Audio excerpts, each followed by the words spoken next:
नमस्कार दोस्तों, स्वागत है आपका न्यूज डिकोडर में। ईरान इजराइल कॉन्फ्लिक्ट के शुरुआत हुए 5 दिन हो चुके हैं। हालांकि अब तक दोनों देशों ने आधिकारिक रूप से युद्ध की घोषणा नहीं की है, लेकिन जो विजुअल सामने आ रहे हैं वो किसी युद्ध से कम नहीं है। मिसाइल हमले, एयर स्ट्राइक और बड़े पैमाने पर सिविलियन कैजुअलिटी ये स्पष्ट रूप से इस बात की पुष्टि करते हैं कि वेस्ट एशिया एक विनाशकारी युद्ध की ओर बढ़ रहा है। सबसे पहले बात करते हैं ईरान की राजधानी तेहरान की, जहां एक बड़ी घटना हुई। ईरान की सरकारी टेलीविजन की बिल्डिंग पर इजराइल ने मिसाइल से अचानक से हमला कर दिया। यह वही बिल्डिंग थी जहां से ईरान की सरकारी मीडिया देश और दुनिया को संदेश भेजती थी। रिपोर्ट्स के मुताबिक जब यह हमला हुआ उस वक्त न्यूज एंकर लाइव टेलीविजन पे खबर पढ़ रही थी। उसी दौरान मिसाइल अटैक होता है और पूरे स्टूडियो में अफरा तफरी मच जाती है। जो विजुअल सामने आए हैं वो वाकई दिल दहला देने वाले हैं। बिल्डिंग पूरी तरह से जल गई है और गवर्नमेंट ब्रॉडकास्टिंग पूरी तरह से ठप हो गई है। इजराइल इस समय ईरान पे बहुत ही स्ट्रैटेजिक तरीके से अटैक कर रहा है। अगर फ्यूचर में कोई फेक न्यूज फैलाई जाती है, जैसे कि सुप्रीम लीडर पर हमला हो गया, इससे ईरान को यह साबित करना मुश्किल हो जाएगा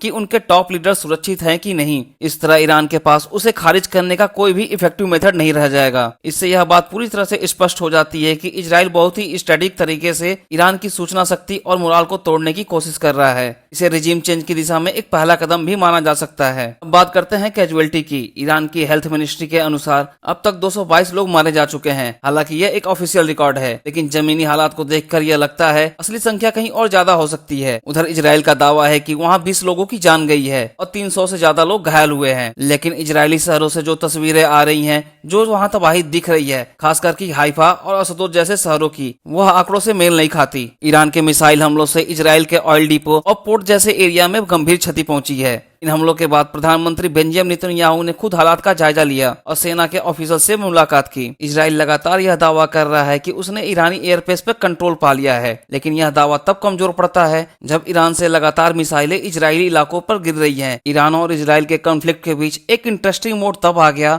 जब ईरान के एक सीनियर मिलिट्री ऑफिसर ने यह बयान दिया कि अगर इजराइल ईरान पर न्यूक्लियर अटैक करता है तो पाकिस्तान उसका जवाब देगा। और जैसा कि हमारी पहली वीडियो में हमने आपको बता रखा है, पाकिस्तान ने ईरान के इस बयान से किनारा कर लिया और उसने कहा कि हमें इससे कुछ नहीं लेना देना है। हमने परमाणु बम अपनी देश की सुरक्षा के लिए बनाया है, ना कि किसी और देश की सुरक्षा के लिए। इस पूरे डेवलपमेंट में भारत सरकार भी सतर्क हो गई है। ईरान में सैकड़ों भारतीय छात्र पढ़ते हैं और इस कॉन्फ्लिक्ट के चलते वो काफी डरे हुए हैं। भारत सरकार ने एक क्विक रिस्पांस प्लान के तहत इन छात्रों को ईरान से सुरक्षित निकालना शुरू कर दिया है। अब तक 110 से अधिक भारतीय छात्रों को तेहरान से निकालकर ईरान अर्मेनिया सीमा पार कराया गया है, जहां से उनको एयरलिफ्ट करके भारत लाया जा रहा है। यह कदम इस बात का संकेत है कि भारत इस संकट को कितनी गंभीरता से ले रहा है और अपने सिविलियन की सुरक्षा को प्रायोरिटी दे रहा है। सबसे चौंकाने वाला बयान इजराइल के प्रधानमंत्री बेंजामिन नेतन्याहू का रहा। उन्होंने स्पष्ट तौर पर कहा है कि वह ईरान के सुप्रीम लीडर अली खेमनेई पर सीधे हमले की योजना पर विचार कर रहे हैं। इसके साथ ही उन्होंने अमेरिका से खुला समर्थन मांगा है। नेतन्याहू ने कहा है कि मैं समझ सकता हूं अमेरिका फर्स्ट,